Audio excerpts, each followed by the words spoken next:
Сәлеметсіздер ме, құрметті әріптестер. Мен Теміртау қаласы нөмір 2 жалпы білім беретін коммуналдық мемлекеттік мекемесінің бастауыш сынып мұғалімі Меликараева Жанна Қуанышевна. Менің тақырыбым мәтіннен маңызды ақпаратты қалай табамыз. Сабақтың мақсаты оқушыларды мәтіннен маңызды ақпаратты табуға және сол ақпаратты өңдеуге үйрету. Оқушылардың оқу, тыңдау, жазу және сөйлеу дағдыларын дамыту арқылы мәтіндегі басты ой мен қосымша ақпаратты ажыратуға көмектесу. Сабақтың тақырыбы мен мақсаттарымен таныстыру және жаңаша тақырыпқа шолу, психологиялық ахуал орнату. Енді мен қандай адаммын әдісі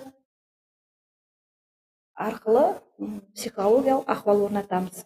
Әр қатысушы өзінің жағымды, жағымсыз қасиеттерін айтады. Сол бойынша қорытынды жүргізіледі. Мысалы үшін мен ақылдымын жағымды қасиетке, ал жағымсыз қасиетке мен ұйқышылмын деген сияқты, мен жалқаумын деген сияқты мысалдар келтіруге болады. Мәтін.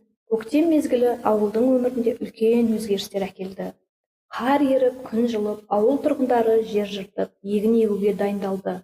Ауылдағы әрбір отбасы егін егу үшін бір-біріне көмектесті.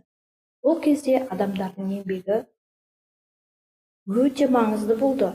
Себебі көктемнің қысқа мерзімінде барлығын дайындап үлгеру керек. Тұрғындар бірге жұмыс істегенде ғана егін мол болып шығатынын түсінді. Жыл сайын егін орудың соңында ауыл үлкен мереке өткізетін.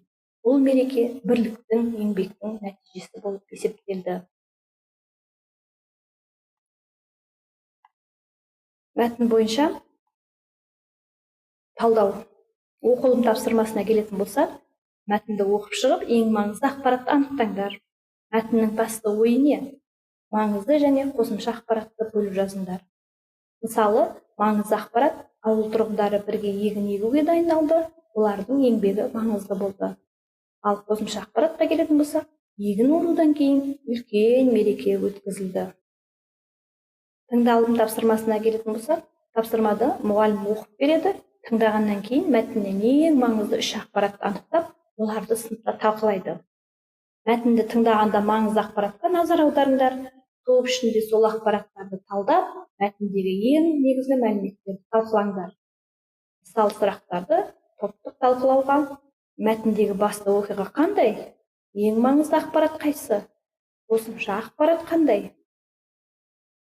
Жазылым тапсырмасына келетін болсақ, бұл жерде мәтіннің басты ойын жазбаша сипаттаңдар. Негізгі ақпарат пен қосымша ақпаратты 2 бағанға бөліп жазыңдар. Мысалы, негізгі ақпарат: ауыл тұрғындары бір-біріне көмектесіп егін екті. Ал қосымша ақпаратқа тоқталатын болсақ, егін орудан кейін мереке өткізіледі.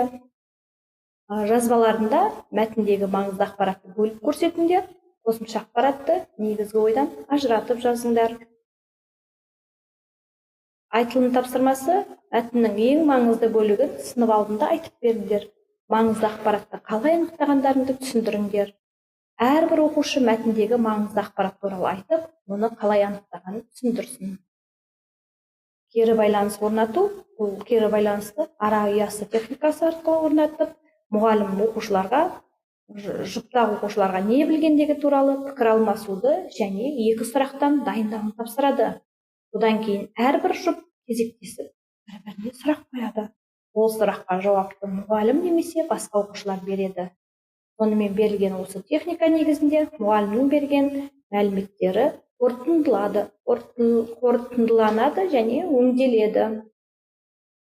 Қорытындылай келе тесттік тапсырмалар алуымызға болады. Бұл жерде сұрақтар арқылы мәтіндегі негізгі ақпарат қандай?